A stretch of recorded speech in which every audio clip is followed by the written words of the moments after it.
It's unbelievable. I mean, these mansions that they built in Newport, they're like nothing else. I mean, they're unbelievable. And No, it's insane. I mean, come on. so, Being able to work on these projects just really. yeah, it's we're so lucky. So let's talk about estimating a little bit. Yep. Obviously, you've been doing this for a long time, so you have a large body of work. But how does what does your estimating process look like now, and how has it evolved over time? Well, first of all, I got to be honest, it's the hardest damn thing I do. To try to put a number on something and I'm always conscious. I don't know. It's because I owned my own company for a long time. I'm always conscious of like, I don't want to be too much. I don't want to have people like think like, oh, what, this guy's ripping me off. In the same effect, I can't be too short. I'm working for a company that's here to do amazing work, but we're not here to lose money. Every job is different. There's no, oh, we've seen this before. Yeah, I have a great body of work on houses just like that, but one can be peeling and just leaks all over the place, hasn't been maintained. This one can be solid, but you don't know what you're going to find when you start prepping. So estimating is definitely the most difficult part of my entire work each day. No question. And we do a lot of it. There's a lot of estimating, and a lot of people don't understand what it takes to do estimates on big projects like that and what it costs. And if you don't get the job, you just spend a lot of money. You know, some of these projects take hundreds of man hours to estimate. And so I use a combination of industry standards, gut feeling. Like I got to make, like today you and I were in there and we weren't that far off. We were a little off. And then as soon as I said one or two things, you're like, yeah, you're probably right. I did not commit to my guess at all. I was like, dude, no. And but when you look at your notes and you come back in and you say, yeah, hey, here's what I think it is. Once I look at my numbers, then we are always pretty close. But yeah, I don't have a gut feeling for a 60-man day living room we were standing in. You know, right. Because I don't have a large body of work doing 60-man day living rooms. Right. And so I'm looking at that place and I'm just like, yeah, it's a living room. It's big. It's beautiful. And I was like half of what you were talking about, and just off the cuff. But when you look at a room like that, yeah, like the amount of picture moldings and detailed millwork, you're cutting in the walls on that room. You're cutting in the walls of an entire house. The amount of cut work in that room. No, walls. 100%. I mean, literally, you're probably looking at 1,000 feet. Yep. In one room. And two sides, and depending on the finish, two sides. So if you got oil on the trim, and then even if you're doing oil in the middle, or it doesn't matter what you're using, that cut, or if they're preparing it for wallpaper, you know, the same thing, the same preparation, the same sizing to do. So for a perfect surface for wallpaper is what it seems like they would do. But the amount of steps on those moldings, you can look at it real quick and go, okay, no problem. But if you don't sand all those edges and you got old oil finish and you go in there and put some coating on there, yeah, if you have a problem and you own it, and you know, we guarantee our work for life. Our craftsmanship on all our work is for life. So I can't go in there and fool around and go, don't worry about sanding so much. If that 60 man day room has a problem later and we have to do it for free, it's a problem. So certainly our biggest thing is to educate the owner on the estimate. That's the most important thing. We can just say 10 grand, 20 grand, 50 grand for any surface or any side of a house or any room, but they have to understand what they're getting, because they may get a larger price from someone else, or us, or they may get a less price from someone else for us, but it's the value that's what's most important to the client. So we try to say, look, we may not be the cheapest, but what's the value for you in getting it done right, having it be perfect? If some little things crack and we come back in 8 months later and clean it up right before Christmas and it's for free because it shouldn't have done that, what's the value in that? What's the value in you saying, hey, part of my plan would be to do this on the outside so you have longevity on your paint job? Like, anyone can do a short term and anyone can do a long term. It's their decision. It's their risk tolerance that's important. So that's where kind of I drive it towards, where do you want to be on risk tolerance and money and, and quality. But we always want the queue to be at the top. Yeah. Unfortunately, we don't always get that. The budget or the time sometimes pinches in, even for us. I mean, it's just nature of the business. Sometimes you got to get on your horse and go, baby, because rugs are coming in 3 days. So mostly a man day model, like we talked about. Like, okay, 4 guys for how many man days is this going to take me? Yeah. And then a lot of yeah doing this gives you a gut. Yeah, because like, I'll understand I got to go in there. Okay, my protection is going to be, 3 guys for a day, and we'll have the place protected. Okay, now we're ready to go crazy in this room. And then how many rooms do I have? Do I have to do protection on a bunch of places? Can I lower my overall cost on protecting this whole floor? Am I just in this room and I got to do this one room and get out? I got to be quiet everywhere else, or am I blowing the whole floor out? So protection, is a huge element. Environmental controls obviously is huge to protect the workers, protect the house if people are in it, make everybody safe. And then the products, if you go in there and utilize a full oil finish in there, you're going to have dry times to wait. You're not going to be able to bang that out in a certain amount of time. So all that plays a fact. So I like to get a general sense of it. We kind of create a preliminary draft and then go in and say, where are we at with your decisions? If you have full scope and decisions by an architect or a designer, then we can go right to the spec. But a lot of times on a project like that, we can give good advice of, here's what we think will do well over this old oil finish in this living room. Like, you don't want to fool around and just slap some latex paint on that. It's not going to work for you.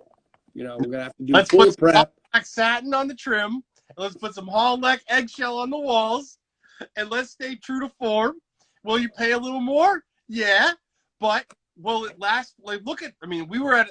Will it look just like this in 10 years? Yeah. It will. And what is that worth to not, especially in those rooms? Like, to go repaint the walls in that room in 5 years, they're going to have artwork everywhere. They're going to have insane furniture. Yeah. And you don't want to be just coming in and changing the color on the walls in those types of houses. It's not as simple as... Plus the texture. You and I looked, that was a quality. That house obviously had been maintained, repaired, and worked on with the thought of do it right every time. Yeah. There wasn't Band-Aid. This is how I want it to look in a general sense, except for like the back side of the back stairway. We were pretty impressed. So yes. And they had brushed oil on so many of those walls. Yep. And I was just saying to you today, like, after we did that last project down in Westerly, I want to put more oil on walls. Yeah. And the thing is, hey, hopefully you can start it with that, because boy, you can have a ton of paint coatings on a wall and someone says, I want to put oil on it. Well, we got to go backwards. Yep. We got to get down to a sound substrate that's level and then recreate a prime surface that is level, then go with that. So you're going way back. And then, and there it is. There's the risk tolerance and money again. But in our industry, in some cases, in a project like that one, it might be right in line, because if I clean and sand that well, oil over oil, you know, I would do an adhesion test, but if we clean and scuff that up real well, I would think that oil hollow knock will go right over the top. No question. Which Because because the surface tension is similar, and you're not working with, like, these modern paints that have a surface tension that's like, this stuff is grabbing, it's yanking paint right off the wall. Yeah. And so people don't understand that. Sometimes they still are like, oh, just use it. It'll be fine. It'll stick. Oh, it'll stick all right. But if you have drying surface tension and they put it on too thick, so someone puts on a thick coating because they want it to cover well, and that's basically glue drying, it's yanking it off the substrate. It doesn't happen right away. But in 3 years, you have these cracking on these moldings, and now you have a ginormous problem. You got to start breaking that back down to way back in the day level of paint to fix it and reprime it and redo it. So, yeah, I'm with you on that. Yeah, I think that is something I learned fairly recently. I was not taught by my past employers about the surface tension of a paint, and with latex mostly. With latex paints, and how if you have a lot of coatings of paint already on a surface, it may not be the best thing, or you want to use a low surface tension paint that's not going to, as it dries, shrink and pull that coating off and compromise 7 layers back and pull that paint off, and that causes a lot of paint failures. Because especially exteriors, many exteriors in the 90s, the high build primers and paints came out, and the no need to prime paints came out, and they were basically loading that stuff up with the glue, and it would cover. You would have white paint that would cover anything in one coat. Slap it on thick, the brush would stand in the bucket. And you were like, this is miracle.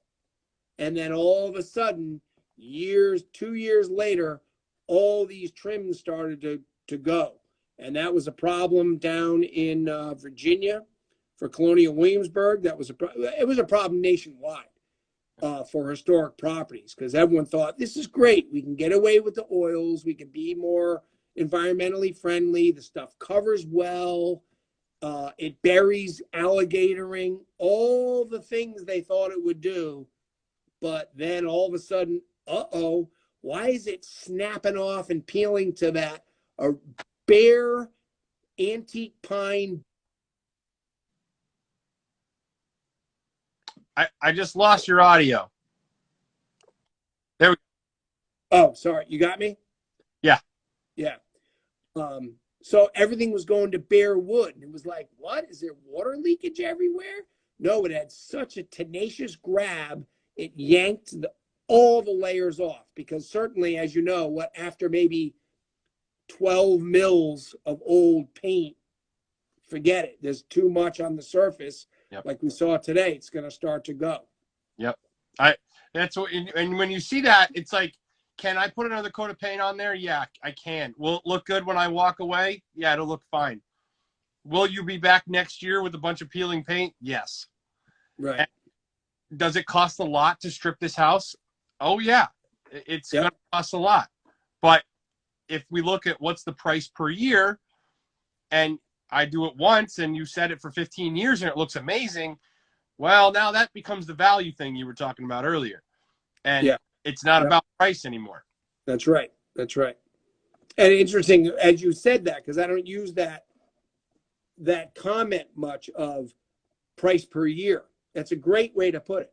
So I'll be stealing that. You should, especially for our clients. Like our clients, not every client gets to think that way, right? No, but they do.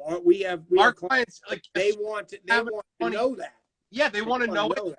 And we're assuming you have to have enough money up front to invest in a long-term solution that's cheaper over time. Right.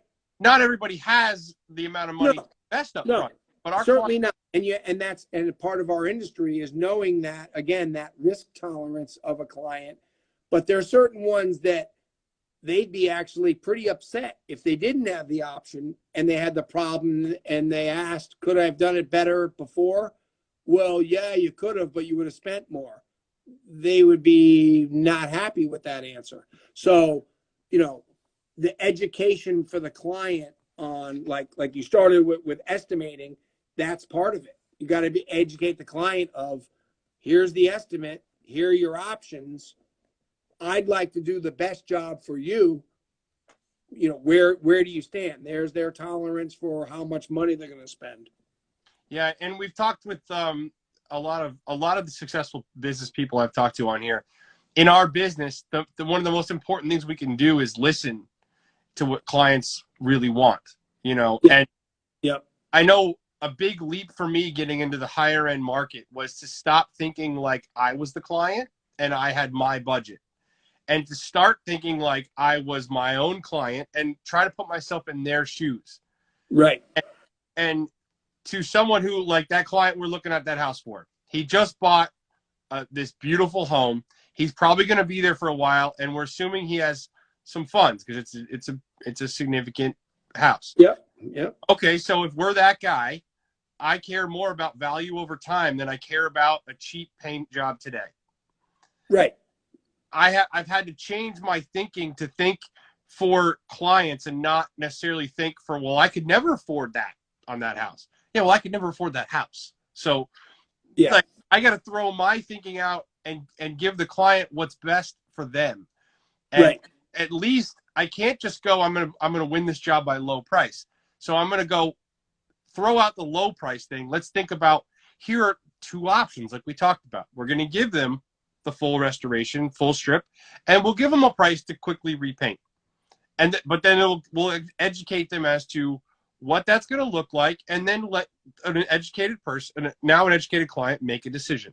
Yeah, and they may be fine with that. They maybe say, you know what, I'd rather spend this, and we'll do 2 elevations right now, just cleaning it up, because these are 2 elevations that I want to clean up, and I'm not going to strip it. And in 2 or 3 years, I'll start stripping it. Or they may say, strip the whole thing, and it's ungodly amounts of money, but they're doing the right thing. But it's right for them is what they decide. Like, you and I have to educate them, give them the options.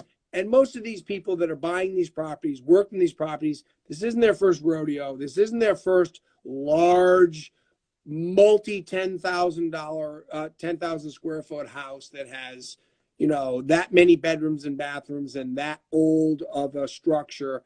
They get it. If they're putting all new mechanicals in and they're getting the house ready for the next 20 years, they want to do it right. Sometimes, as you know, the paint budget somehow gets a little pinched. We always get pinched. It's the damn landscapers, I say. Any of you landscapers out there, I'm sorry to blame it on you, but damn, those specimen trees are killing us. It's true. Because our industry, I don't think we've done a great job. It's one of the reasons I have this show. We haven't done a great job as an industry in advocating for ourselves as professionals and advocating for paint. HGTV has not done us any favors with this idea of just paint it. Well, we do everything and then we just paint it. Like, whatever. Right. The decision about paint is what color. Like, yeah, they don't think of it as a maintenance item. Yeah. They think of it as something to look at. Who cares in a year? We probably will change the color. Well, you can do that all day long. That's fine. But when you're talking about protecting surfaces on a mansion, it's a whole different animal. And so luckily, most of those people understand that. But yeah, in the end, that budget usually is pretty pinched. I'm not happy about it. And these types of houses that we're talking about, these aren't the types of houses that get repainted for new colors very often, right? No. An architect just chose those colors whenever they chose them. And those are generally the same. Like, at the higher end you go, I feel like the more you end up painting the house the same color it already was. Yeah, pretty much, unless there's a decorating change. Yeah. but especially exterior. Exterior, yeah, you're right. You're right. Trim colors that are kind of established for a certain stone color, they typically stay. A lot of the architecture that here in New England that are just the house is white, that would stay white. Yeah, you're right. And they're investing a lot in it, so you don't want to have to try to change up stuff all the time, because every time you change it up is a whole nother job. Yeah, and I think at a lower price point, the more a more standard size house, and the Sherwin-Williams people will tell you the average house in America gets repainted every 5 years on the outside because of color. That's not true in our world. Most of the houses I paint are the same color that the architect, when it was first designed, painted it. And it's funny, I just saw that it kind of popped up on the screen. I wasn't looking at my phone and someone had commented, same with famous architects, you'd never change the colors, which is true. Yeah. And it's actually funny how it's true these days, how there's certain architects and certain high-end designers, you're going white dove and that's it. And it's never changing. You're going to use Patrick Ahern white. He has his own white. And that's where it's one more reason why using fine paints of Europe makes sense, right? If we're not going to repaint this house every 5 years to change the color, well, we should put the highest quality, longest lasting paint you possibly can on, because if it gets you 5 more years, and your price per year is actually lower, way lower, by spending more money on paint up front. Right, because all of a sudden, if the paint job doesn't look that good and you're kind of tired of it and you want to change the color, now you're 3 coats in on your second paint job, not dusting off, cleaning it, scuffing it, and putting a coat on. And that's where we really love when we talked about this full restoration. Yeah. We're 15 years, and then we're putting one more coat on and getting another 10. That's like 25 years. If we spread out that cost over time, it's incredibly cost effective. Well, it's old school. Yeah. It's old school. Yeah. I mean, that's what people got. So the product absolutely pays dividends if you're willing to pay for it. And that's how they do it in all of Europe, right? It's just, what's the best paint we can put on? Like, no one ever thinks about going to get a lower quality to save $10 a gallon. Like, no, they don't. But amazingly, in our country, there's like, it's $100 a gallon. That's crazy. But it's like, no, again, value. So it's education and value is comes from us. It is. That's our job, is to advocate for it. I talked to a builder today, and he was like, that stuff's like, and they spec fine paints, and it's $150 a gallon. I'm like, dude, the paint cost is maybe 15% of this project. Maybe. Right. And you're going to double your paint costs and get a significantly better product, and it's going to affect the budget by 7%. Like, yeah. So come on. Your labor cost is where you want to recoup your value. Yes. Don't be going cheap on materials. No. Although some of the European waterborns now are like, let's talk about those. So actually, I have a question for you first.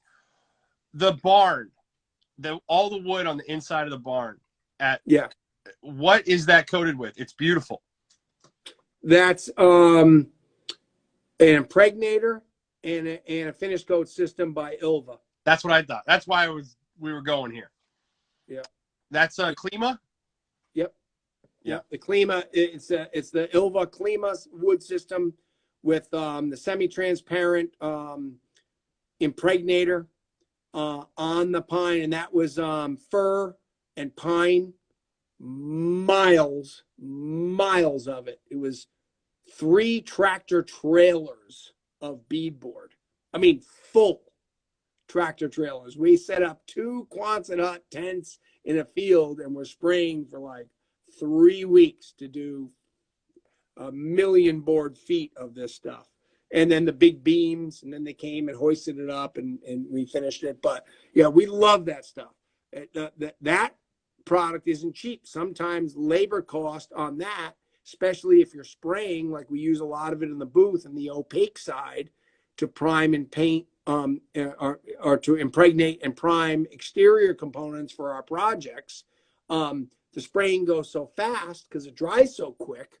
So we impregnate, scuff, and then a 4B and a 6B, and boom, boom, boom, and now we have you can take mahogany and it almost looks like ASIC in the end. It's so leveled, so perfect, so tight, but it goes so fast, and the product is we're looking at product cost versus labor, and we're like, wait a minute, what?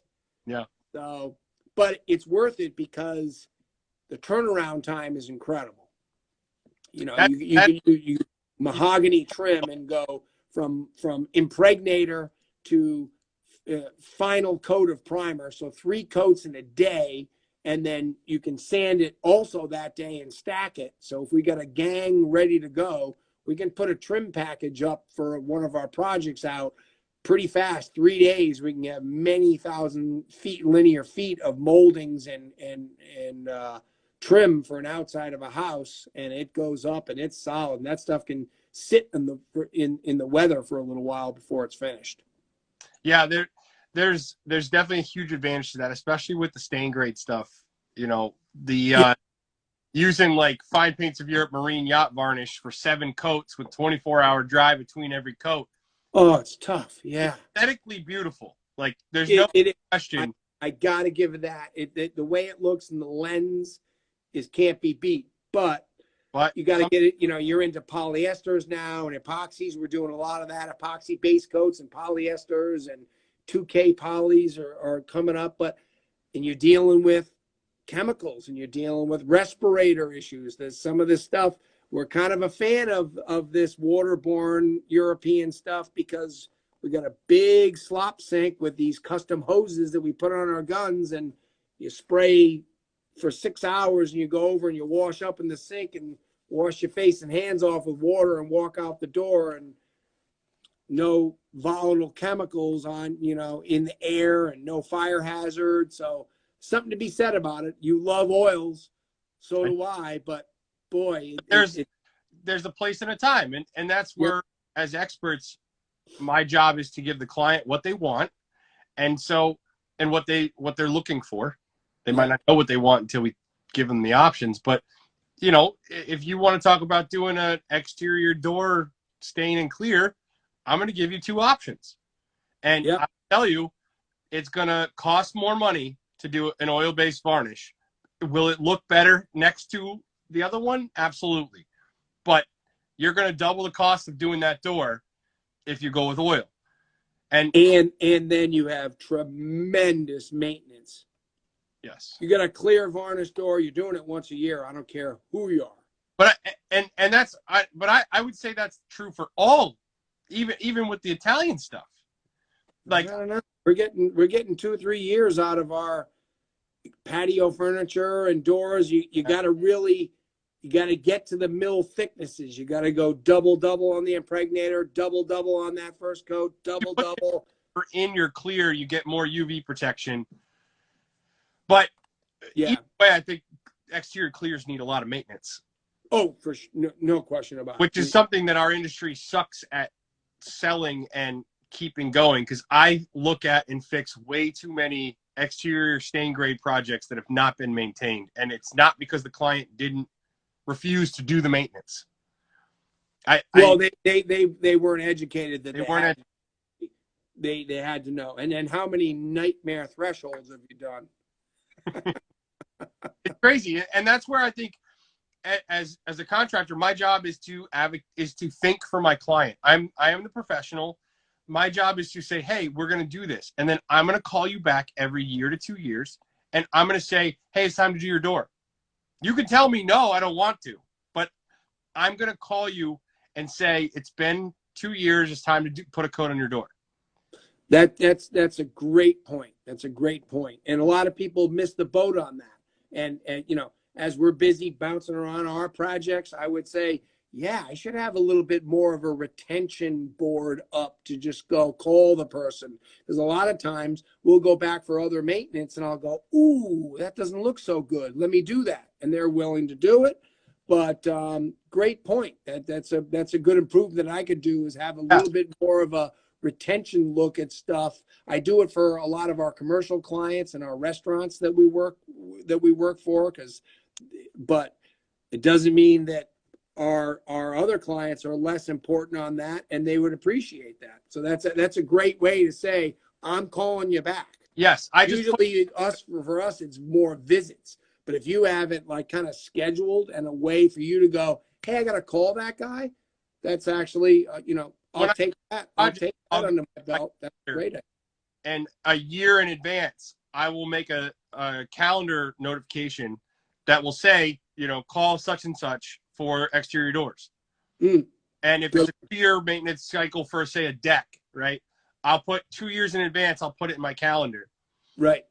And that way, because I'm never going to remember. Like I'm not going to try to pretend like I remember where all of our projects are at and how many years ago. So I need to go back here and put a note here. I need to put a note up here to say in a year. Yeah. You're doing it electronically. I still got my paper calendar. Maybe you got to have a digital calendar because you don't have 2013's. You can't mark it on a day. Oh, wait a minute. It's right up here. Don't worry. I got it.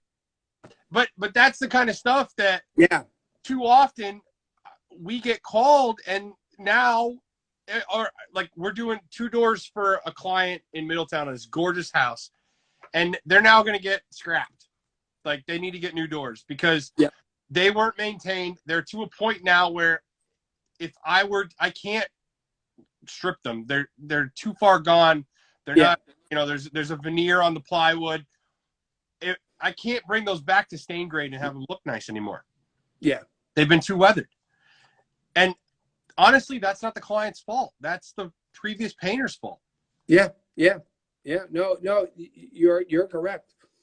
You're correct. That's a good way to do it, of pre-scheduling it. That's great. And for a contractor, it's great. It's built-in revenue. Every time I do an exterior deck, anytime I do a stain grade deck or an exterior stain grade door, I just went, oh, that's recurring revenue. Right? Yeah. Yep. Retention contracts are huge. Yeah. They're huge. And if you did a good job the first time, they're having you back. Yes. And then then you get more face time. You're back at the project. Yep.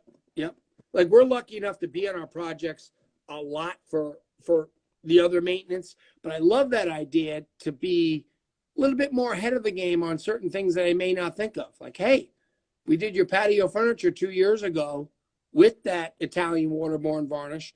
If we do a coat this winter while you're away, you'll save in 2 years rather than waiting till they go, hey, the stuff is starting to look a little chippy. Let's do it. Yeah. We're not reactionary all the time. We are, we get back to clients a lot. We do a lot of general maintenance, but I like the idea of having it scheduled like that. It's huge. Because it would just pop up, call this client about their deck. It would be out of the blue for me on my phone if I wasn't thinking about it. And I'd be like, oh, hey, customer, we did your deck 2 years ago. How does it look? Oh, it looks pretty good. Go out there, look. Actually, it doesn't look good. We've got to fix this and do a coat now, especially obviously with decks. My God. We tell them, if you call me when this doesn't look good, it's too late. Yeah, it's more money. If you cost more money, but if you call me and it's all uniform and I get to show up and put stain on, that is a much more cost-effective system than I show up, it's blotchy, we strip it, we get it to uniform, and then we stain again. Yeah. No, that makes sense. That's a good point. I like that. I like that kind of advanced scheduling. Good point. See, I learn something every day, bro. I got white hair, but I'm not afraid to learn. Let me tell you. No, but that's why you are where you are and doing the level of work. Let's talk about the new custom homes, because you have a lot more experience in new construction custom homes than I do. What does that look like for you guys, and what are some of the differences between that and the restoration? Well, it's a whole different animal, obviously. Restoration is old surfaces, old old paints, different mindset on what you can do. You know, a new custom home can be typically anywhere from like a very simple paint job, be productive, crank it out, to very ornate, crazy. Let's get some Venetian plaster. Let's get some fine paints of Europe in there. Let's get some incredible shoemaker papers and fabrics. So it all depends on literally who's driving the bus on the finishes. You know, depending on the designer and the architect, that can sway it one way or another greatly. Most of our projects are pretty high end, so there's usually a full team assembled to do fabrics, wallpapers, paints on the design side. So we will coordinate with them. We're usually there to be able to give them good advice because, as you and I know, the industry has changed so much. Sometimes architects and designers are putting out boilerplate specs on new custom homes, and you're looking going, that's not going to work. That's not even available anymore. Yeah. So again, education to the client or the designer or the architect is, you know, if we have our information knowledge, if we have our knowledge base up to the level that they can trust, usually they go with that trust. And we can say, look, this is a better product. This is a better method. And we'll give you a sample. That's the other critical thing too. We are just sample crazy. We want to say, we're going to just do a restoration of your window and we won't even charge you. And you're going to see what you get from us. Then we'll know how much it's going to be. Here it is. And it speaks for itself usually. So same thing with custom homes with colors, finishes, papering, you know, surface details, gloss levels, all that.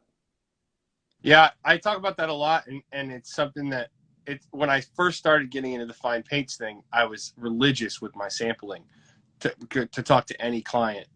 And I've recently, on the sales call in the estimate, I haven't been bringing samples as much because we have a reputation now. You can see it all on Instagram, but yeah, touching and feeling high quality coatings, there's nothing like it. And so I have the guys making a whole, my goal now is to drive around in my truck with every coating that we use on a sample board in a little folder, like a little box in my truck. So I always have everything that we do.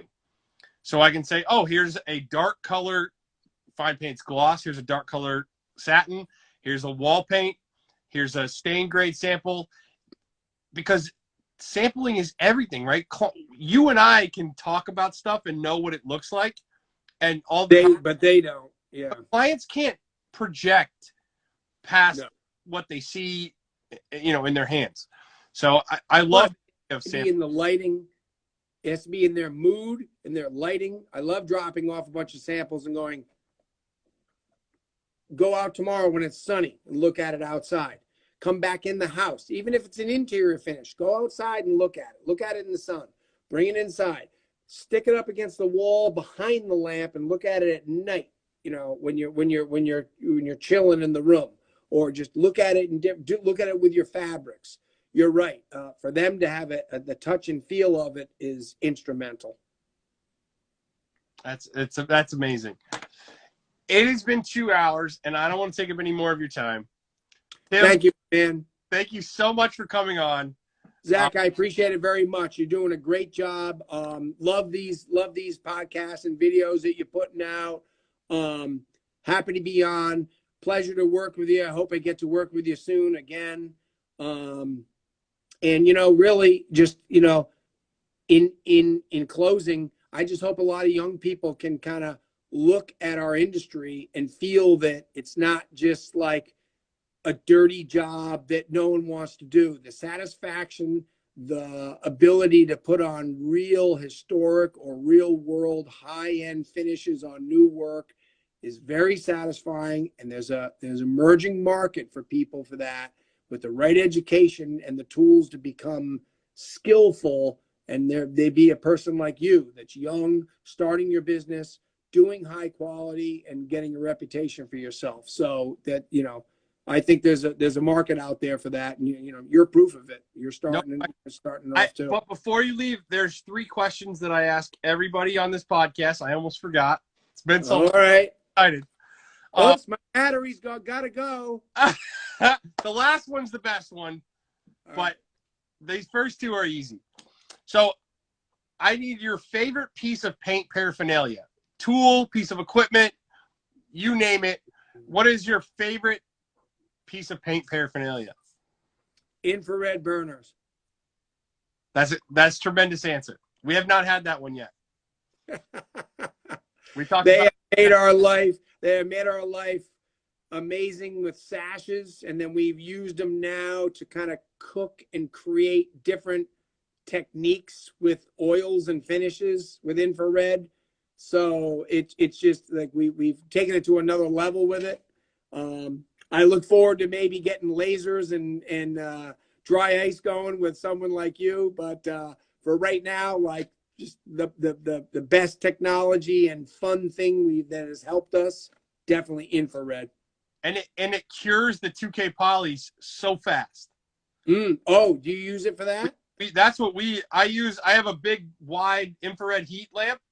Yeah. You can put 2K poly under it, and 30 minutes later, it's cured. So when I'm rushing out, like we have one that we're gonna respray or something and try to get it up to speed. Yep. The infrared heat is phenomenal for that. Love that. Okay. 2K polys love infrared heat. Yep. Okay. Love that. Number 2. How about a DIY painting tip for people out there who are not professional painters? What is like the one thing you wish people would know when they go to do their own painting? Do 3 times as much prep as you do to finish. It's all about the prep. That doesn't matter if it's the guys on my team, your team, or Harry homeowner. It's all about that. Just hasn't changed ever in our industry. If you skip on the prep, it's not going to be as good. It's a cliche, and people seem to know it to say it.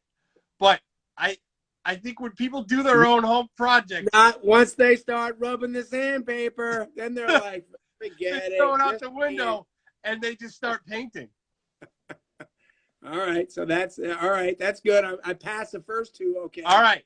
Now I need you to dig really deep, and I need you to tell me the worst, most embarrassing, biggest mistake on a job site that's ever happened. There's so many. I painted the wrong house one time. You painted the wrong house. I did.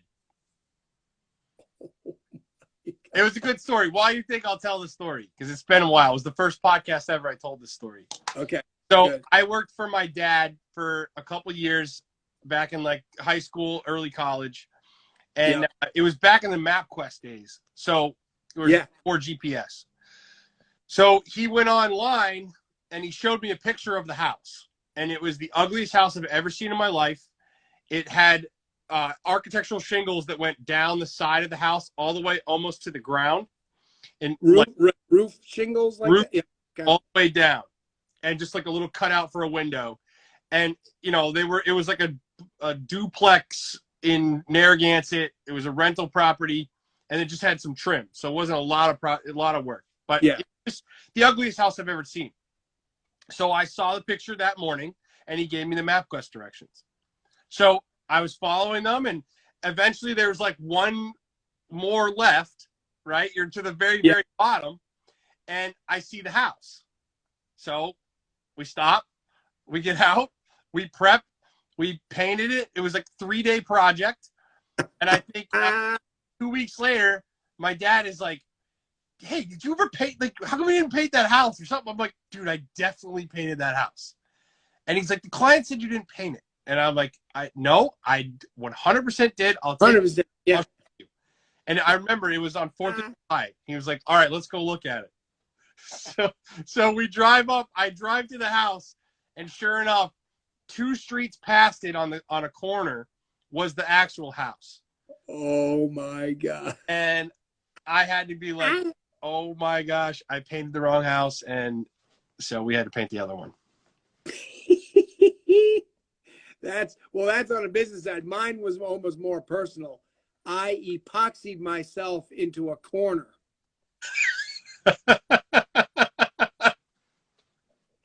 PPG Aquapond solvent epoxy. And I'm like, all right, I'm going to go all the way out. I'm going to turn this corner, and then I'm going to come down this area, and then I'm going to go out this door. Well, it's this commercial building, and they had put a bar up and locked the door. So I epoxied myself. I'm in full respirator gear.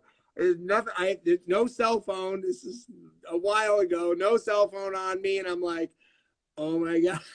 And I'm looking around. I'm like trying to think, if I have a box of screws, I'll put screws through the bottom of my shoes and try to golf shoe it out. Nothing I can do. It's starting to tack up. I have to wreck the floor and walk out. Oh my gosh. It was the worst. I had to call the guy. It was like, I'll come in tomorrow. I got to do another coat. I mean, obviously, in the end, it wasn't that bad because it wasn't fully cured, and I was able to quickly get a batch and just do the area. It didn't, as you know, if you mix up 3 5s of epoxy of gray and you get the 4th 5 later, it's not, and I don't know why it is, why the hell it can't be the same gray. So I got it all done, and he was like, oh, and it was like embarrassing. My head's down. The color is slightly off, but it's a commercial property. And once they re-outfitted it, it was okay. But I'm standing there going, like, what can I am not Spider-Man. Like, what can I do? I'm like, I need screws to screw them through and then I'm like, well, if I take my shoes off, then it's on my feet. Like, I can't do anything. It's tremendous. So, no, it's all good. You learn by your mistakes. I've made plenty. My staff just generally are the kings of everything that I do. So even if I screw up on a sample or give them a recipe that doesn't quite work, they're always there to just make up for it. So that's what makes the success that our company has is our gang. I can't take the credit for what we do individually. It's a team effort, and I just am super lucky to be working for a company like this with a staff that I have that makes it possible for us to do some of the best work in the nation. Yeah, no doubt. Yeah. So it's great. Thank you, Tim. Everybody go check out Kirby. Zach, thank you very much. Have a great night. I'll talk to you soon. Awesome. Bye, Tim. Yep, bye.